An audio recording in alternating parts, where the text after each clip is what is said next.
अस्सलामु अलैकुम वरहमतुल्लाहि वबरकातुहू। क्या हाल है आप सबके? वालेकुम अस्सलाम वरहमतुल्लाहि वबरकातुहू।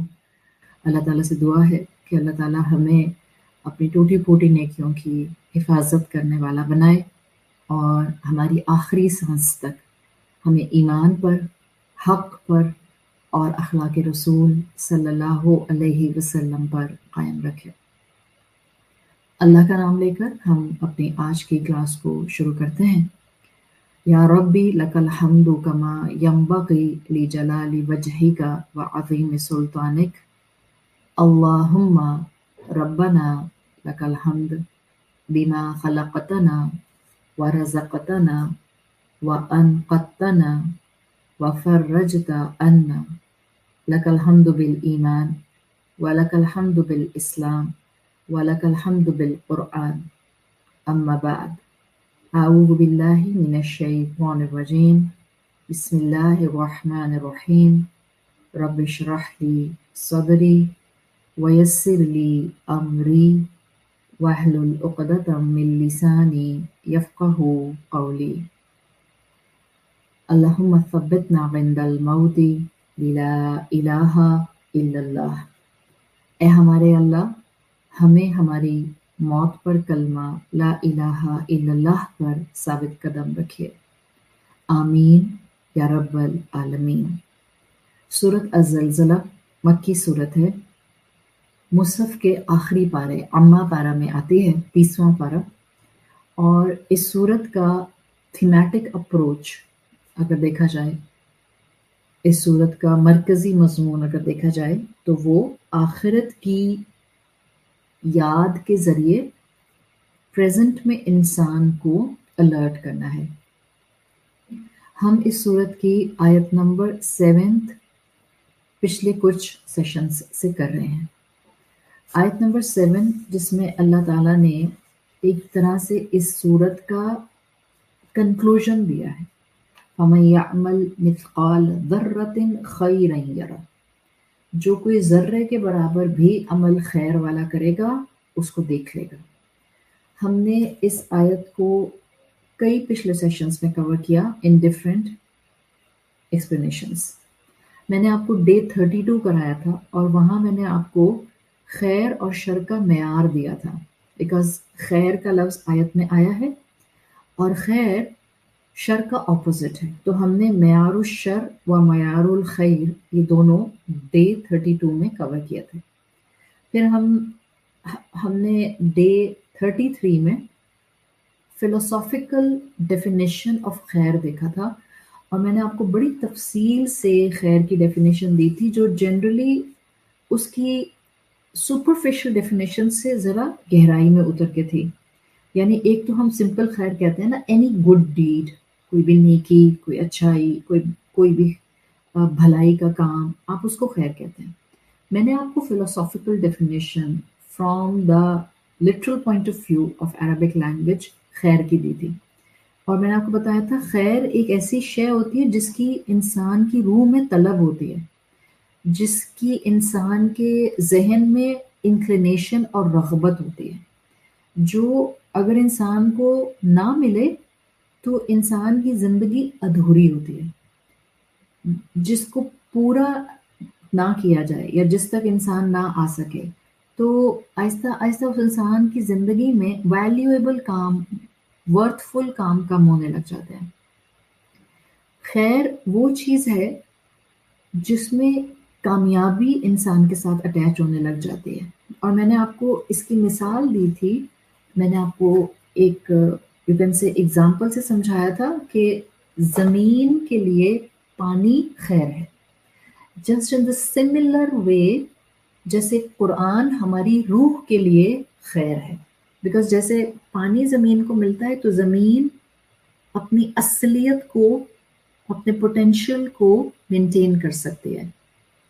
पानी ज़मीन को मिलता है तो ज़मीन फ्लरिश होती है, पानी से ज़मीन फल देती है, पानी ज़मीन की वर्थ को बढ़ा देता है, पानी से ज़मीन का ताल्लुक ना टूटने वाला है। in the same capacity قرآن انسانی روح کے لیے وہی رول پلے کرتا ہے.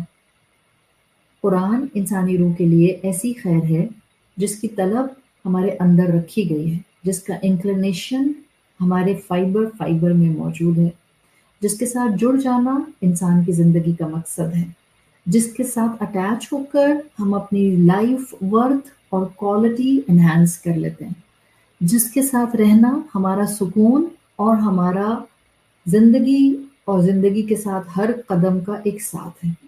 تو ہم نے اس اینگل میں فلسافیکل ڈیفینیشن آف خیر دیکھی تھی.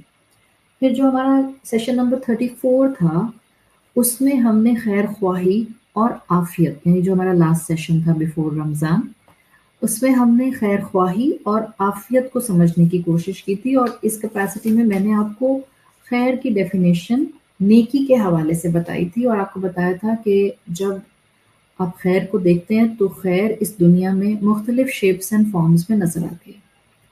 بعض چیزیں انسانوں کو خیر نظر آتی ہیں بیکاز اس میں مطلقاً خیر ہوتا ہے، یو کین سے اس میں ایبسلیوٹ خیر ہوتا ہے، بیکاز وہ چیز جو سب کے لیے اچھی ہے اس کو مطلقاً خیر کہتے ہیں. Every thing is good, like you need a pattern of life جہاں پر آپ کی ساری نیسیسٹیز پوری ہو رہی ہوں، دس از خیر والی زندگی. جہاں پر آپ کو سچ بولنے کا موقع مل رہا ہو، دیٹس دا اینگل آف خیر. تو ایک ہوتا ہے ایبسلیوٹ خیر اور ایک ہوتا ہے ہڈن خیر. ہڈن خیر ایسا ہوتا ہے کہ جو ایسی پاسبلٹی میں ہو سکتا ہے کہ جو دنیاوی لحاظ سے کسی کو خیر نہ لگ رہا ہو، بٹ وہ خیر بہرحال جس کی زندگی میں آ رہا ہو اس کو لانگ ٹرم بینیفٹ دے رہا ہو. ان دا سیم وے اسی کیپیسٹی میں خیر نظر آتا ہے کبھی کبھی کہ ایک چیز ایک کے لیے خیر ہے، دوسرے کے لیے شر ہے. لائک اگر میں نے آپ کو اگزامپل دی تھی اس وقت آپ کو یاد ہو کہ میں نے آپ کو ڈائبٹک پیشنٹ اور ایک ہیلدی انسان کی مثال دی تھی کہ آپ کہہ رہی ہیں چیز کیک ہے یا چاکلیٹ کیک ہے یا آپ کے پاس چاکلیٹ موز ہے یا آپ کے پاس جو ہے وہ ونیلا موز ہے. تو ایک ہیلدی انسان کے لیے یہ سب چیزیں الحمدللہ کمپلیٹلی حلال ہیں اور طیب ہیں. But for the diabetic person اب ان چیزوں کو کھانے میں اور بے تحاشا کھانے میں اس انسان کی خیر نہیں ہو سکتی. سو اس کا مطلب ہے ایک چیز جو ایک کے لیے خیر ہے وہ دوسرے کے لیے شر ہو سکتی ہے. اس ڈیفینیشن میں ہم نے خیر کا ایک اور پہلو سیشن نمبر 34 میں سمجھا تھا، جہاں میں نے آپ کو بتایا تھا ان عربک سینٹیکس یعنی عربی زبان میں خیر کا لفظ اسم التفضیل کہلاتا ہے، لائک سپرلیٹو ڈگری کے طور پر استعمال ہوتا ہے. جب آپ کہتی ہیں واللہ خیر الرازقین، اللہ تمام رازقین میں سب سے بہترین ہے، تو اس وقت میں نے آپ کو بڑی ڈیٹیل سے بتایا تھا. Still session number 34 is on my official page. اس وقت جس پیج سے میں لائیو جا رہی ہوں نا، یہ آفیشیل پیج ہے. دس از دا مین پیج جس کو ہم آفیشیل پیج کہتے ہیں، جس پہ وائٹ لوگو لگا ہوا ہے. میں بار بار بتاتی ہوں آپ لوگوں کو، اور آپ لوگ بار بار میری ٹیم سے ایک ہی سوال پوچھتے ہیں. یہ جو بلیک لوگو والا میرا فیس بک اکاؤنٹ ہے، دیٹس مائی پروفائل. پروفائل ہوتا ہے بہت سے لوگوں کا، جو لوگ ذرا تھوڑا سا زیادہ کانٹیکٹس کو جانتے پہچانتے ہیں ان کو پیج بنانا پڑتا ہے، بیکاز پروفائل ان کے لیے کافی نہیں ہوتا. تو آپ میں سے جن لوگوں نے پروفائل کو ایز اے فرینڈ ریکویسٹ کر کے فل کیا ہوا ہے، آپ پلیز میرے اس وائٹ لوگو والے پیج کو لائک کر لیں. ابھی بھی آپ میں سے بہت سی خواتین بار بار یہ بات کہتی ہیں کہ آپ کو نوٹیفیکیشن نہیں آتا لائیو کا، because you are on my profile black logo والے پہ، you are not on my official page. اس وائٹ لوگو والے آفیشیل پیج پر آ جائیں، ٹھیک ہے؟ اچھا، پیج اسی آفیشیل پیج پر ڈے 34 میں یہ ساری ڈیٹیل موجود ہے جو میں بتا رہی ہوں. میں نے آپ کو بتایا تھا کہ خیر کا لفظ عربی زبان میں اسم التفضیل، لائک سپرلیٹو ڈگری، آپ کہتی ہیں the best, most beautiful, most smart, یہ اس کو کہتے ہیں اسم التفضیل. یہ والا اینگل خیر کا عربی زبان میں استعمال ہوتا ہے، بٹ ناٹ ایوری ٹائم. اور میں نے پچھلی کلاس میں یہ بڑی ڈیٹیل سے بتایا تھا، کبھی کبھی یہ لفظ خیر کا لفظ اسم التفضیل ہوتا ہے. مثال کے طور پہ واللہ خیر الماکرین، اللہ is the best of the best planner. کفار بھی پلاٹ کرتے ہیں اور اللہ بھی پلاننگ کرتا ہے، بٹ اللہ کی پلاننگ مسلمان کا ایمان ہوتا ہے، دی بیسٹ ہوتا ہے. یہاں آ گیا خیر الماکرین میں خیر اسم التفضیل کے طور پہ. But when we use to read the آیا آف قرآن جس میں اسٹیٹمنٹ آتی ہے واللہ خیر الرازقین، تو وہاں پر میں نے آپ کو بتایا تھا خیر کا لفظ اب اسم التفضیل کے طور پر بہت سے اسکالرس کنسیڈر نہیں کرتے، keeping in mind the point of عقیدہ، اس لیے کہ وہ کہتے ہیں رازق تو صرف اللہ ہے. اگر میں نے خیر الرازقین کہہ دیا تو مطلب ہے دی بیسٹ رازق اللہ ہے، اور مور بیسٹ یا دا بیسٹ کوئی بھی رزق دینے کا اینگل کوئی اور انسان بھی رکھتا ہے. تو محتاط رویہ کے اندر پھر وہ کہتے ہیں خیر اسم تفضیل بھی ہوتا ہے اور خیر صفت المشبہ بھی ہوتا ہے، لائک وہ انتخاب کے لیے بھی آتا ہے کہ اگر کوئی بہترین صفت رکھتا ہے رازق ہونے کی تو وہ صرف اور صرف اللہ سبحانہ و تعالیٰ کی ذات ہے. تو یہ تھا ہمارا ایکچوئل سنوپسس جو ہم نے اب تک کیا تھا. اس سے پہلے کہ میں جاؤں آگے مزید اور میں اب نیکی میں عافیت اپنے اس ٹاپک کو اوپن اپ کروں آپ کے سامنے، میں ایک سنوپسس آیت نمبر 7 کا لنگوسٹک پوائنٹ آف ویو سے آپ کے سامنے رکھتی ہوں تاکہ آپ کا ذہن بن جائے کہ اب ہم جس آیت کے اوپر فردر آج یا ان آنورڈ سیشنز بات کر رہے ہوں گے اس آیت کے اندر اصل میں ایک سمری کیا آئی ہے سورت کے اینگل سے.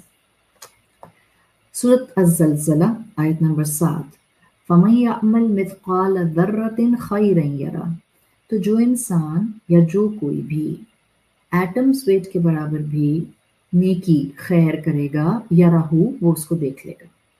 فا من سے شروع ہوتی ہے آیت، تو فا ہے جس کو آپ حرف کہتی ہیں اور یہ بولا جاتا ہے at the discourse of at the in conclusion to any discourse, یہ کسی بھی نتیجے کی جگہ بولا جاتا ہے. فَمَن يَعْمَلْ، تو جو کوئی، یعنی پیچھے جو کانٹیکسٹ چل رہا تھا اس سب کے بعد اچھا تو بات یہ ہے کہ اس طرح سے انداز، یعنی سورت کا ایکچوئل لیسن اس کی 6 آیتوں کے بعد آیت نمبر 7 سے شروع ہو رہا ہے. دس از دا ایسنس ہڈن ان حرف فا. ٹھیک، اچھا پھر ہم آگے بڑھتے ہیں تو ہم دیکھتے ہیں لفظ آتا ہے یعمل. دس یعمل فمن یعمل، یعمل جو ہے یہ یعملو تھا، اس کو یعمل من یعمل میں کنڈیشنل لایا گیا ہے، شرطیہ جملہ بنایا گیا ہے اور شرط بنا کر رہا ہے جو کوئی عمل کرے گا اٹس اے شرط کنڈیشن، اس کا رسپانس کیا ہے یا راہو وہ دیکھ لے گا، یعنی جس نے خیر کیا he gonna observe the خیر. That's a conditional sentence من یعمل، اور اس میں اینڈ پر اس کا رسپانس یا راہو آ رہا ہے، جو نیکی کرے گا وہ ضرور دیکھے گا. یہ انداز آپ کو من یعمل سے ڈیولپ ہوتا ہوا مل رہا ہے. آپ کو یاد ہوگا آپ نے اسی سورت الزلزلہ میں آیت نمبر 2 میں پڑھا تھا وَأَخْرَجَتِ الْأَرْضُ أَثْقَالَهَا، زمین اپنے بوجھ باہر نکال دے گی، وہاں پر لفظ آیا تھا اثقالا. اب اگر آپ غور کریں تو آیت نمبر 7 میں اثقالا ہی کے حروف اصلیہ سے پیٹرن پر ایک اور لفظ آیا ہے مثقالا، ثا قاف لام، دا سیم حروف اصلیہ.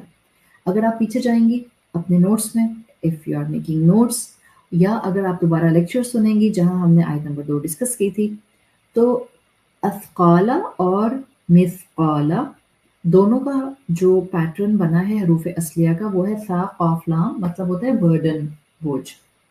اچھا اثقال تو سمپل بوجھ تھے، مثقال جو آیت نمبر 7 میں ہے یہ ایک ٹول کے طور پر استعمال ہوتا ہے.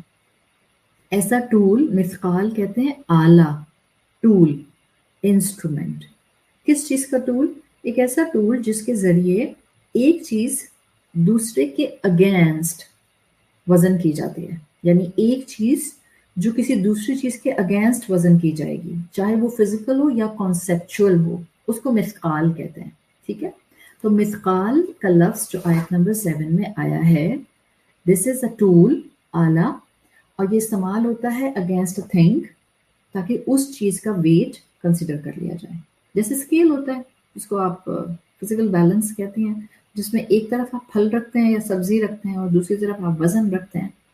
اب ایسے میں اگر میں آپ کو سوال کروں، میں نے آپ سے کہا نا مثقال از اے ٹول، اور ایسا ٹول ہے جس سے آپ ایک چیز کی ویلیو نکالتے ہیں یا ایک چیز کا وزن نکالتے ہیں، یا آپ کہتی ہیں کہ جس کے ذریعے آپ ایک چیز دوسرے کے اگینسٹ وے کرتے ہیں. تو جو ایک طرف तराजू में फल हैं और एक तरफ वेट है, तो इसमें से मिस्काल क्या हुआ, वजन या फल?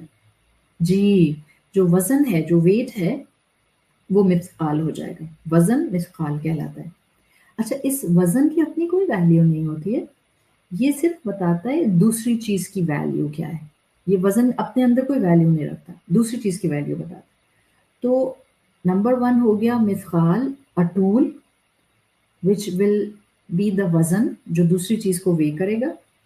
अरबी जुबान में जो लफ्ज मीम से शुरू होता है, जैसे मिस्काल शुरू हो रहा है मीम से, और फिर उस लफ्ज के अंदर दरमियान में अलिफ आ जाता है, जैसे कि मिस्काल में कॉफ के बाद अलिफ आ रहा है, तो ऐसे लफ्ज को आप ही, इस वजन को ही आप आला या टूल का वजन कहते हैं। जैसे आपने सुना होगा ना, मिफ्ताहुन, मिफ्ताह, मिफ्ताहू क्या होता है, मीम फा ता अलिफ हा।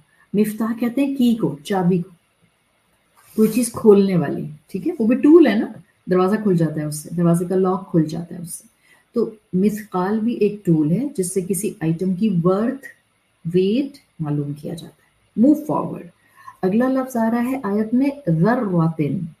ज़र्रा आप उर्दू में भी इस्तेमाल करती हैं, दी माइन्यूटेस्ट आर्टिकल। ज़र्रा अरब इस्तेमाल किया करते थे, the smallest imaginable smallest particle which can be seen through the naked eye, जो भी आंख से बारीक चीज देखी जा सके, या अरब जो चीज इमेजिन कर सकते थे, उस इमेजिनेबल चीज को अरब ज़र्रा कहा करते थे। और अरब जो चीज आंख से ऑब्जर्व करते थे और वो स्मॉलेस्ट होती थी, माइन्यूटेस्ट होती थी, वो होती थी एग ऑफ एन आंट, चूंटी का अंडा। तो चूंटी के अंडे को अरब ज़र्रा कहा करते थे। ये ज़र्रा, फमन यअमल मिस्काल ज़र्रतिन, ये ज़र्रा ज़ा की नरमी के साथ अदा किया जाता है। When you will pronounce this vowel, तो आपकी tip of the tongue will come slightly outside from front teeth incisors से। तो अरब कहा करते थे ज़र्रा the egg of an ant को। इसके अलावा ज़र्रा अरब इसको भी कहा करते थे, वो जो सूरज की रोशनी आ रही होती है जिसको सन रेज कहते हैं आप। अभी आपने गौर किया हो, सन रेज जो मॉर्निंग सन रे आती है उसमें अक्सर डस्ट पार्टिकल्स नजर आ रहे होते हैं, तो वो जो सूरज की रोशनी में डस्ट पार्टिकल फ्लोट कर रहे होते हैं, उस एक डस्ट पार्टिकल को भी अरब ज़र्रा कहा करते थे। Now in our times definition, ज़र्रा विल बी एन एटम, और एटम आपको सर की आंख से नजर नहीं आता, you can't see an atom from your naked eye. हाँ, लेकिन ज़र्रा को हम एटम से समझ सकते हैं और a speck of a dust इससे समझ सकते हैं। तो अब जरा समझें ताल्लुक, फमन यअमल मिस्काल ज़र्रतिन, यानी इस आयत में आया है मिस्काल का लफ्ज, वजन मेजर करने का टूल, जो कि ऐसी चीज के साथ लाया गया है, ज़र्रा के साथ। किसको मेजर कर रही हैं आप, ज़र्रा को मेजर कर रही हैं। अभी तो हमने रखा था तराजू में एक तरफ फल, दूसरी तरफ वेट। अब हम इस आयत के मुताबिक तराजू में क्या डाल रहे हैं, एक तरफ ज़र्रा और दूसरी तरफ वेट। तो जरा आप अंदाजा करें, कैन यू इमेजिन, आप कुरान की आयत का मुआजिज़ा देखें। आप कह रही है एटम्स वेट को ज़र्रा कहते हैं या एटम को ज़र्रा कहते हैं, क्या एटम वेट को वेट करने के लिए जो वजन होगा वो कितना सोफिस्टिकेटेड होगा। कैन यू इमेजिन, जो सोफिस्टिकेटेड आजकल के स्केल्स, जो आपके डिजिटल स्केल्स आते हैं जिसमें 0.001, आप अक्सर ज्वेलर के पास जाती हैं तो उसके पास ये स्केल आपको नजर आते हैं, a very high point delicate digital calculator और डिजिटल वेइंग स्केल। आप कुरान की आयतें बाज़ इतना सुपरफिशियल पढ़ते हैं कि तर्जुमे पढ़ने के बाद भी हमें रियलाइजेशन नहीं होती कि हमने पढ़ा क्या है, सोचते हुए नहीं कि कहा क्या है अल्लाह रब्बुल इज्जत ने। पता नहीं आप में से कितनों ने इससे पहले इस चीज को ऐसे ऑब्जर्व किया होगा, एक तरफ रखे हैं आपके पास 1 किलो सेब, चले एक सेब, एक पूरा सेब, और दूसरी तरफ रखा है एक वेट 0.5 kg का, या 0.25 kg का, and you are weighing the apple and you are watching it, और आप देख रही हैं कि ये सेब आधा किलो का एक बन रहा है, बड़ा है, या ये सिर्फ 0.25 kg का बन रहा है, और अभी आप सिर्फ ये देख रही हैं. Now imagine in the same scale, according to सूरत अज़्ज़लज़ला आयत नंबर 7, आपके पास स्केल में फल की जगह पर एटम है जिसको आप सर की आंखों से देख नहीं सकती, और दूसरी तरफ उस एटम का वेट मालूम करने का मिथकाल है, वेट है, वो भी आपको नजर नहीं आ रहा.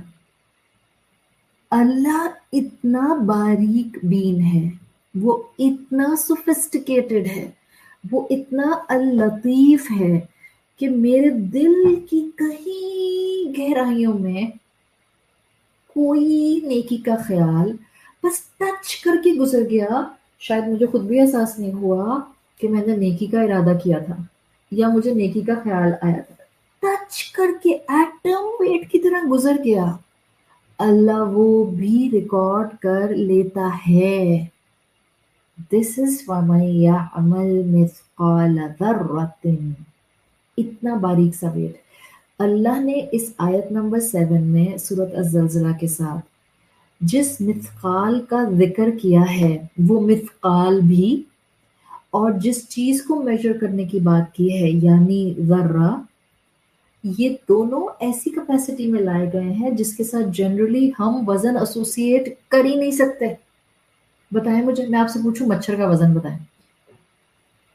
आप जिस वेइंग स्केल पर हर दूसरे दिन खुद खड़े होकर अपना वेट चेक करती हैं, 55 हो गया, 60 हो गया, 65 हो गया, 70 हो गया, जिस वेइंग स्केल पर हम हर 3 दिन बाद खड़े होकर अपना वेट चेक कर रहे होते हैं. मैं आपसे कहूँ आपके पास वेइंग स्केल तो है, तो आप ऐसा करें कि मुझे मच्छर का वेट करके बता दें. ऑब्वियसली आप कहेंगे व्हाट अ रिडिकुलस थिंग, इसके ऊपर मच्छर का वेट कैसे आ सकता है. चलिए, आपके पास ज्वेलर वाला sophisticated digital electronic weighing scale, और मैं आपसे कहती हूँ मच्छर का वेट करके बता दो.